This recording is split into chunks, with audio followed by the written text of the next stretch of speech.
Welcome to another episode of Positive Solutions for Life. This is Peggy Meyer. Today's guest is Ron Souers. Ron is a strength coach, podcast host of Don't Mind Me, I Just Have ADHD, a fierce mental health advocate helping adults, especially men over 40, who are navigating ADHD, depression, addiction, and social isolation to reclaim their voice and reconnect with purpose. After decades of masking, burning out, and reevaluating his approach through self acceptance, he has transformed his life experience and professional training into transformative coaching program rooted in mindfulness-based strengths practice, pro-social behavior, and what he calls fierce kindness. Welcome to the podcast, Ron. Thank you, Peggy. Thank you. It's a privilege and an honor to be here with you.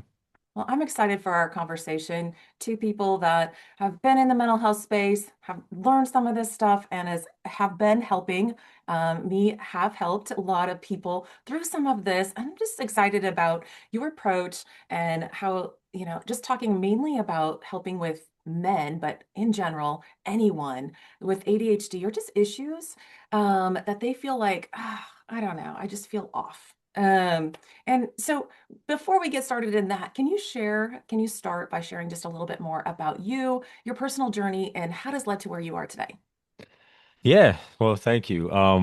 My journey is, like anybody with in life, period, but especially with ADHD, has been just n very not linear. Um, it's going back and forth, and I would say that it really started when I admitted that I was an addict, and that was, I remember that day. I was I woke up on the mall, the National Mall. I was homeless for the second time in my life, and I even had a job at the time, and it just everything, all the fun stopped for me. Like it was just like I didn't want to live the life that I was living, Mhm. and I saw no way out. So I surrendered, and I like I was able to find a program.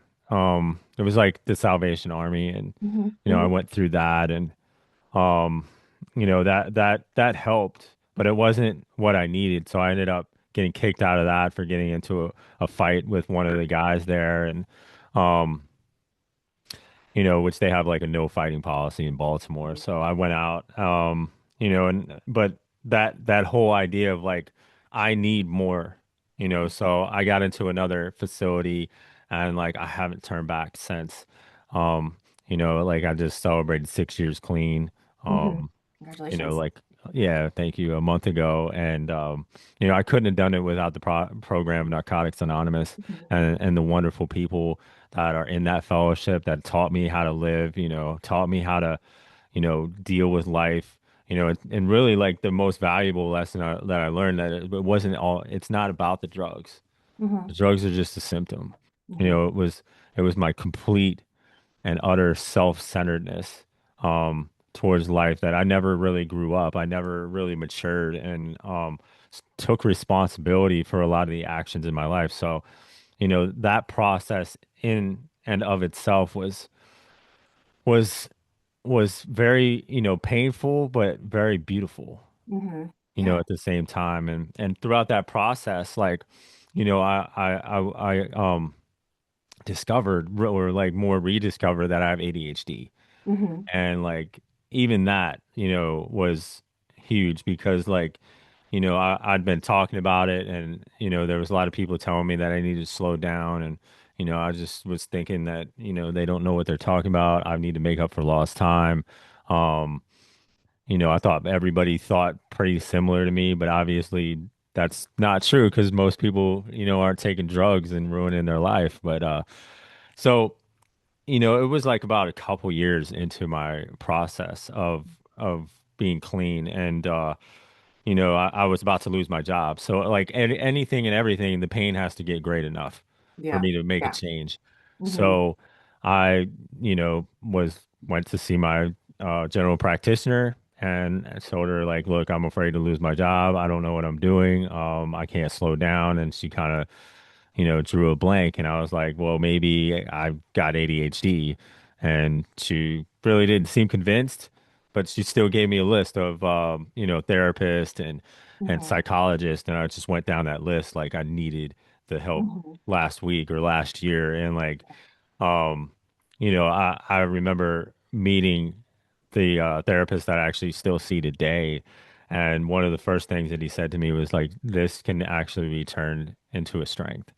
Um, Mhm. so there was a lot of elation, Mhm. in this pink cloud of like, yes, finally I know what it is. Like, here's the solution. And, Mhm. I came into it with an idea of like, I need to fix this as soon as Mhm. possible. So I was willing to do whatever it takes. And a lot of the stuff that I've learned in Narcotics Anonymous, I brought into that. But, there came to a certain point where I thought I was good. And, I stopped seeing my therapist. Because like after a little while, like I didn't know, like there's this part of me that felt like I'm not normal anymore. Mhm. I'm one of those, and like um, so there was a difficulty accepting it. Even my addiction at Mhm. that stage.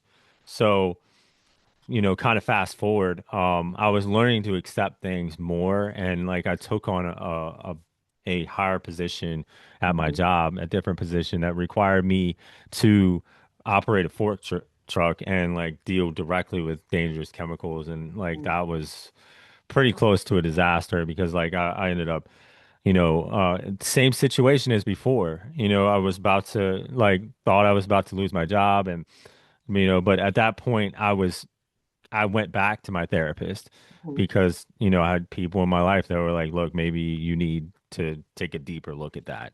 Mhm. And Mhm. yeah, in that in that sense, like I ended up having to step down from that role because there was so much stress and Mhm. so, I realize me and heavy machinery don't mix because like I get too easily distracted and like Yep. and I was trying my hardest Yeah. when I finally like made that decision. Yeah.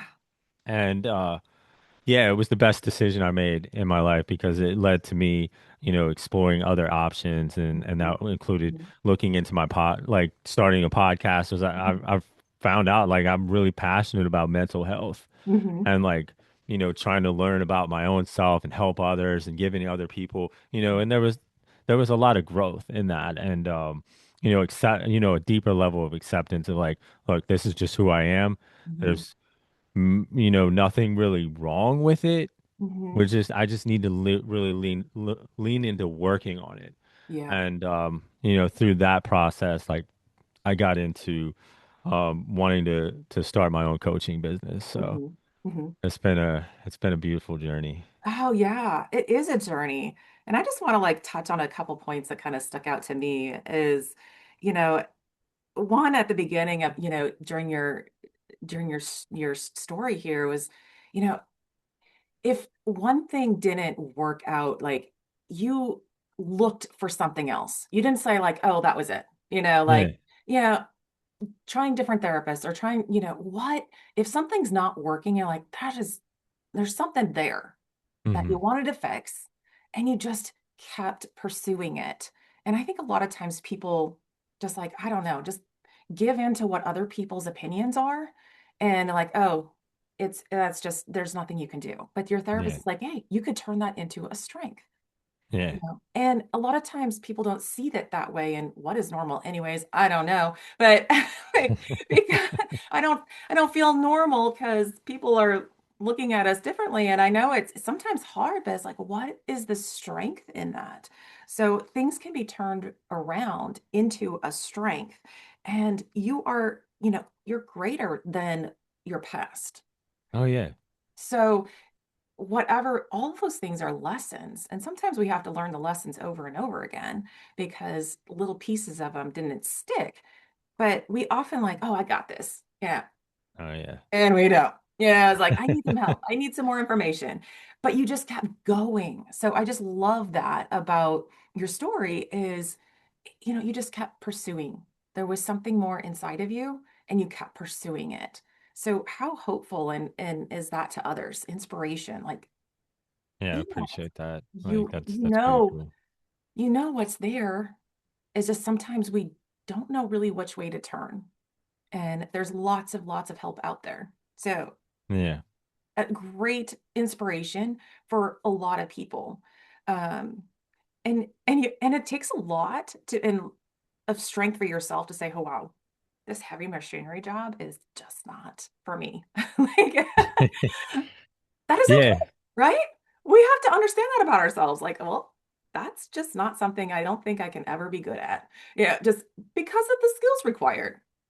Yeah, because it's just understanding myself and, Right. coming to that understanding, it wasn't that I just discovered this by myself. I had other people in my life to point me in the right direction Right. for the help. And, the thing that I did on my own was just listen and like say, look, okay, I need to learn.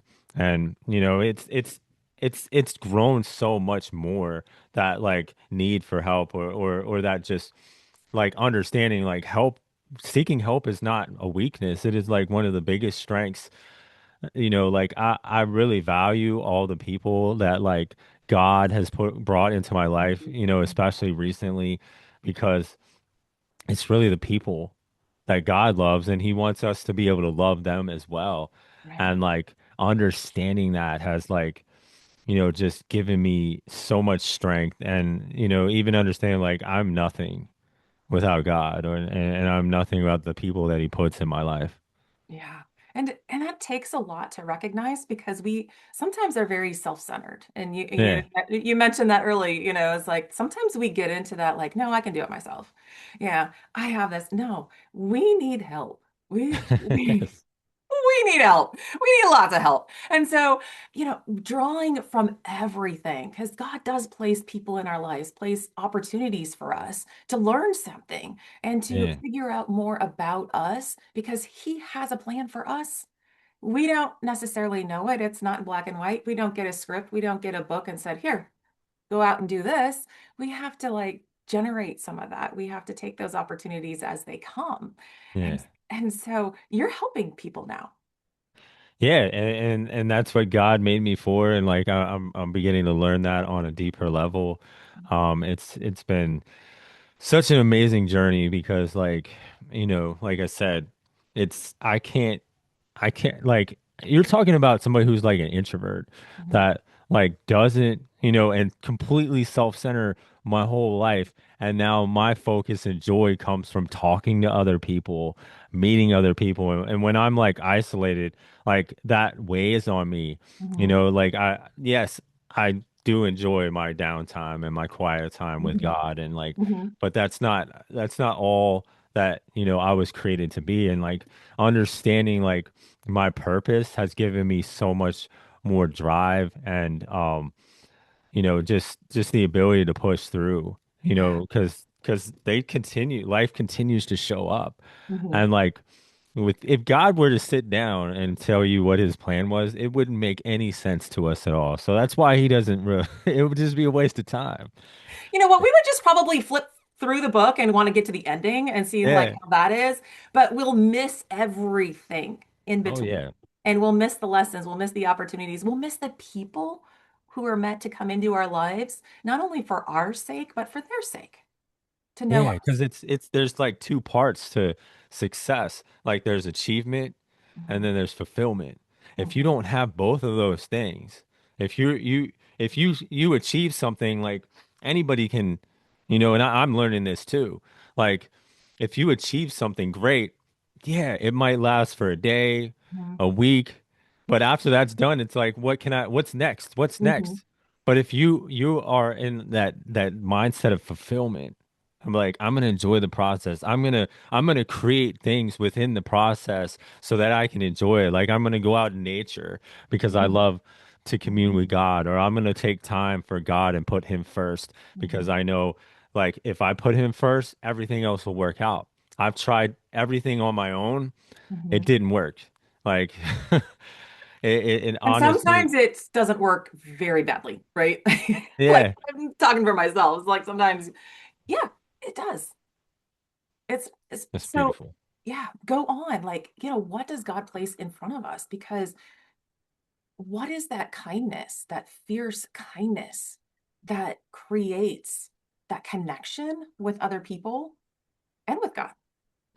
Yeah, and the thing is, like I started developing that fierce kindness um over time. And it was just because of the fact is like most neurodivergent people, are very hard on themselves. Mhm. Like, be kind to yourself is often like the thing that they tell you to do, but like they don't really tell you how to do it. Right, So right. it's like, and kindness isn't weakness. Yeah. Like kindness, that's there's a difference between being kind and being nice, Hmm. and that's sometimes they're the same, but a lot of times they're very different, Hmm. because being kind to yourself means standing up and speaking like, hey, look, like I know that you didn't mean to do that, but this is affecting me in a certain way, like the Hmm. way that you talked to me or the way that you did that or the way that we interacted earlier. And like I just want this relationship to continue to grow. So like if you value this relationship like I do, Hmm. like I would really appreciate if were more mindful of how Hmm. you spoke to me because like I don't do that to you. Yeah. And and if I did something, please tell me. So like being able to stand up for yourself in the right ways and like not saying like you did this, you're wrong, or like just completely shutting down and saying like, oh, well, I was nice to them and they were me. You don't know what's going on in their day. You don't Right. Most people don't really intentionally hurt one another. And I totally, the more that I understand God and have him in my life, like Hmm. the more I understand, like he put that in my life, these practices and these things that I learned in order to add to what the gift that he's given me. And I truly believe that it's that gift of helping other people and advocating Yeah. for people with ADHD, especially men over 40, Mhm. and I get that question a lot, like, why men over Yeah. 40? Yeah. And it's like, because like for me, like I feel like that's when the breakthroughs are most likely to happen because you're at a point where you're like you've tried everything and you've kind of hit a dead end and like you're ready for a change. You're like more open than you've ever been in your life because like you're tired of running on your own self-will and your own juice. Yeah. Like you're like, okay, look, I'm willing to do whatever it takes because I don't want to continue to live the life that I'm living. Yeah. And that was the moment for me was like I don't want to continue, running into these walls. Like, Mhm. what do I need to do? Mhm. And it takes time. Look, I'm still developing like that patience and that obedience and that kindness, to myself, Yeah. Yeah. and that bleeds out into other people. So it really does start Hmm. with yourself. Hmm. It sure does. 2 points there that really stick out to me because sometimes I really love how you were talking about like why men over 40 because Yeah. I'm thinking, you know, we get wiser as we get older. And the things that we push through in our 20s, people are just like, Yeah. yes, I know it all, I can do this, my own strength, my own whatever. And you run, run, run, and then you get exhausted. At least that's what I kind of like vision a lot of people is just like Hmm. we come to a point, whether it's, the years of our birth that end in 0, 30, 40, 50, or Yeah. fives, those hit us a little bit more. And they're like, oh, I don't think I can sustain this any longer. And then Yeah. then you said, like you said, we're more open to trying to let other people in, let God in to help guide us into what it is that we are supposed to do. So thank you because, we're running around ragged and then there becomes that point. And whether people call it one way you can call it is a midlife crisis because we're like, I can't Yeah. do this anymore. Like, I've got to do it differently. Sometimes people go off in different directions with that. And sometimes people like go, I need to learn more about myself. And so that's the direction that I think is Yeah. the healthiest. So thank you for that. The other thing I want to go back to is the kindness versus nice. Um, I see the niceness as like this superficial, like as you were explaining it, was just like superficial stuff just to put a band-aid on it or Yeah. just to whatever. Whereas the kindness is like that deeper connection. It where you have your own boundaries. where you really want to connect with people on a deeper level. You just don't want to brush it off like nice, nice, Yeah, yeah. like fairy dust, kind of sprinkles on something and everybody's okay. But really, that just is a little band-aid and it covers up something, but makeup on something. Whereas the Yeah, a lot of kindness is times where it's it's all like gone. kindness. True kindness is you're just doing it because you want to do it, because it's the right thing to do. It's good. You're doing it from a place of love and compassion for that Mhm. other person, because it's a deeper understanding of yourself. Mhm. If it's not coming from there, then it's not, it becomes something different. It's Yeah. Yeah. manipulation. Yeah. Yeah.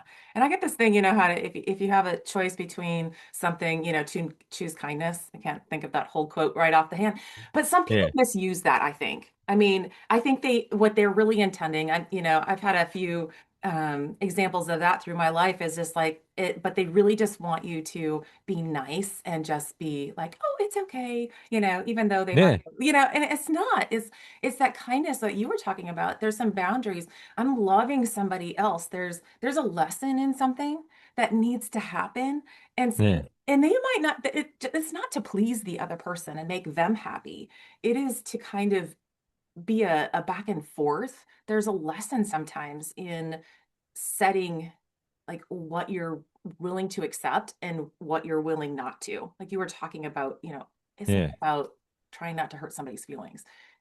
It's Yeah, it really comes from that. It comes from a place of love. Mhm. Because, like, I'm not like a father or a mother is not going to let their kids run out in the street. They're going to reprimand them and like make Mhm. sure that they don't do that again Right. out of love, Mhm. and that's where you're coming at in this place is like, I'm not going to allow you to continue to treat me in a certain way because like I know how I'm going to react down the line, Mhm. and Mhm. it's not right because I know who I am. I know Mhm. what my values are, and I don't want this relationship to deteriorate. A lot of times when I do have those conversations, like yeah, they're difficult in the moment, but like they end up like there's a deeper level of respect and Yeah. understanding, and that relationship has a potential to blossom, Mhm. without those like crises or struggles in life. Like we can never grow. We're just going to be sitting around stepping on eggshells, hoping,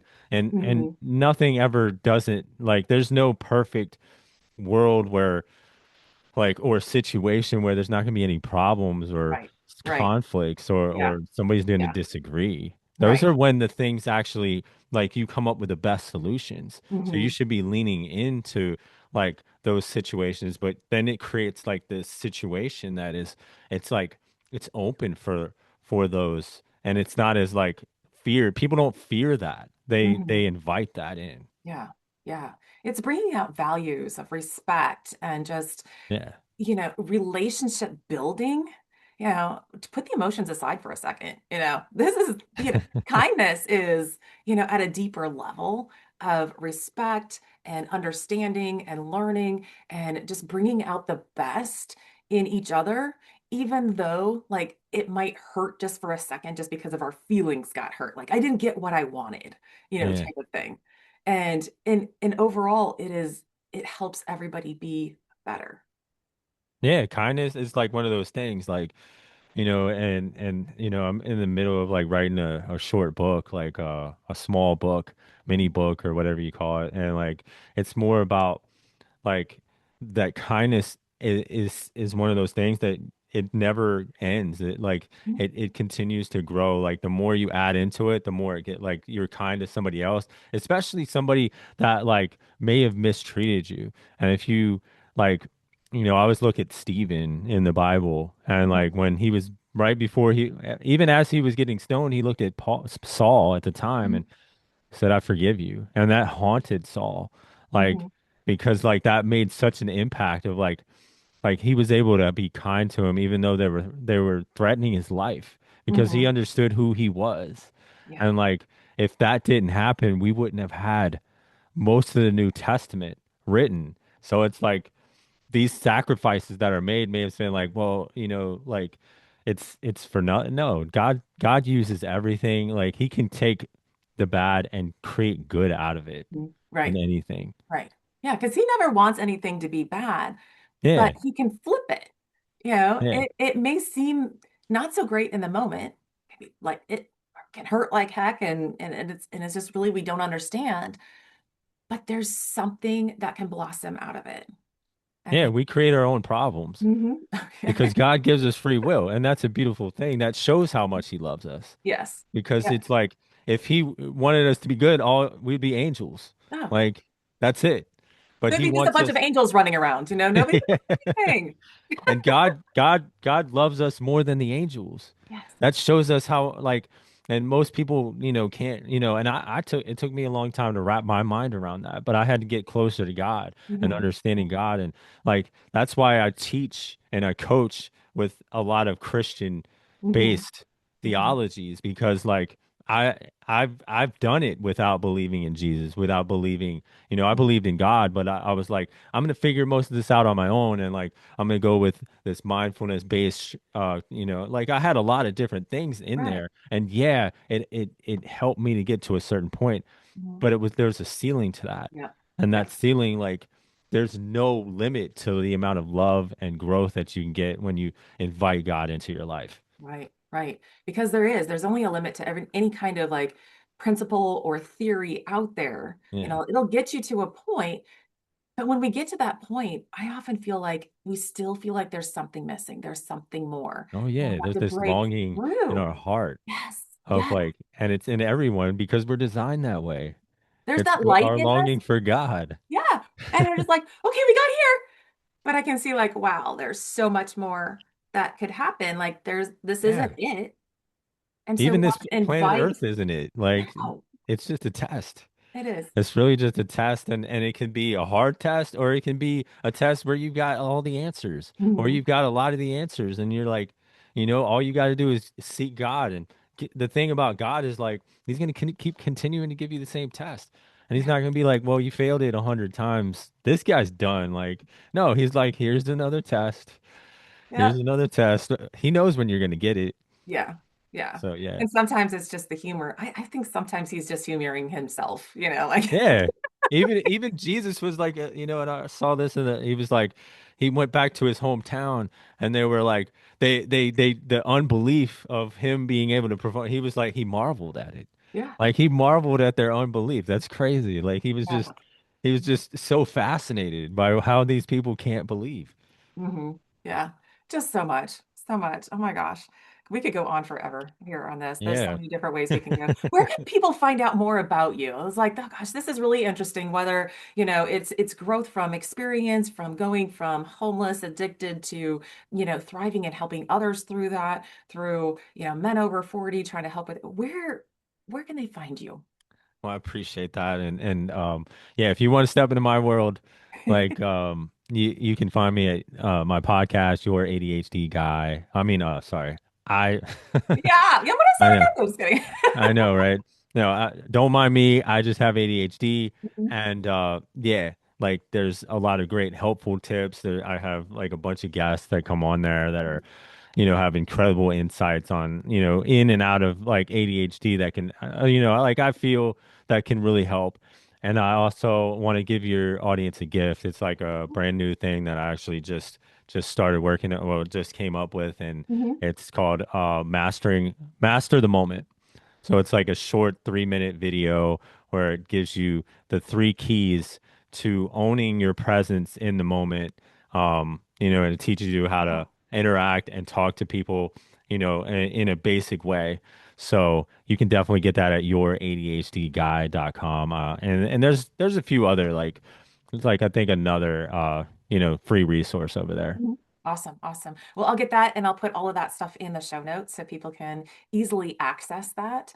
Yeah. And yeah, check out your podcast. And I'm gonna have to like go back and make sure I like don't mind me. I just have ADHD. Yeah. And that's gonna be like even if you don't have ADHD, we all have some Oh yeah. aspects of ADHD, especially in this world of distraction and quick and easy, give it to me now kind of Oh yeah. social media and stuff. It's just like we are becoming more impatient. So we all need reminders on how to do that. Be more Yeah, present. we all lose focus and lose track. It's one of the most difficult things. And learning how to what you focus on is what you'll get. Yes. So the thing you focus on most, is literally going to be the thing that you get. So if you focus on good and you focus on Mhm. God, like Mhm. your life will be good and Yeah. godly. Hey, thank you. Thank you. So thanks so much for today, Ron. I really appreciate this. Has been a wonderful conversation. Um, Again, go check out his podcast, and I'll put the show links in the show notes to get that free guide on mastering the moment. So thank you so much. Yeah, I appreciate your time and like thank you. It's a privilege to share this space with you.